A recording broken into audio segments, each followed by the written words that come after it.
Alright everyone, welcome back to another video. And on today's video, we'll be talking what we had to do in order to get on our cruise ship. And that's coming up right after this. Alright,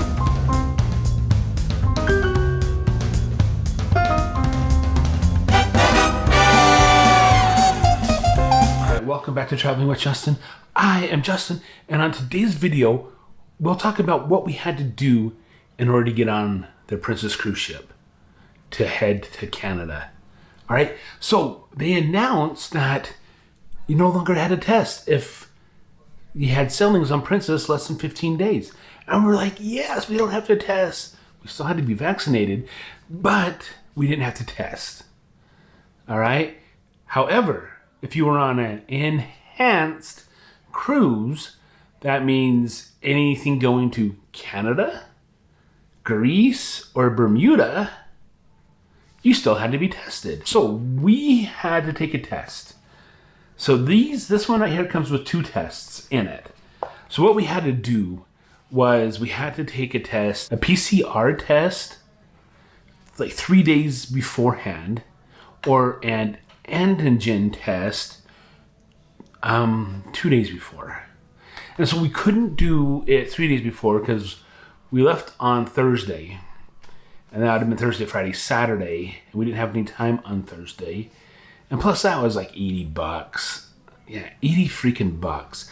Or we could take an antigen, and we could take it any time before we got on the cruise. And that, we actually got free tests. My father-in-law got a couple boxes of free tests, but we had to have it medically supervised. We just couldn't take a self-test and say, hey, look, I'm negative.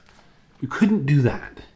We had to have a medically supervised test, which was stupider than crap. All right? Because we set up an appointment. It cost us $18 a person. And we had to set up an appointment. And before the appointment, we had to go and fill all this stupid information out. All right, I did not do that beforehand. I think I went to do it and the link wasn't working, then I forgot about it. So once we got on the Zoom in early morning, like, you have to have all this information filled out. I was like, what information? I was playing stupid. And so we had to fill it out, and because they only allow 15 minutes for each appointment. And so I had to fill it all out, and then we scheduled another Zoom for later that day.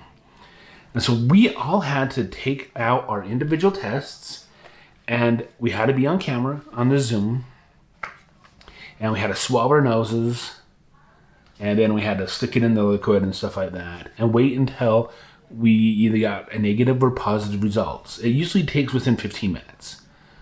All right, so we all did that, and we all tested negative. And then they sent the certification out to our emails and stuff like that. So here is our test results. It's stupid to test people going on a cruise. If you're willing to take that risk, you're willing to get COVID, right? And so, yeah. So we had to get tested. We got tested on Friday, and we boarded the ship on Saturday. We all tested negative. Yes, we all had to hold our tests up. I wish I had a test. I don't want to open this right now. All 4 of us had to hold our own tests up in front of the camera so they could take a picture of it. And so they can have proof that we all had negative COVID results. Yeah, it wasn't medically assisted. They were not doctors. They were just people hired off the street going, hey, I need you to sit on Zoom all day long and watch people stick things up their nose and go about doing what they need to do.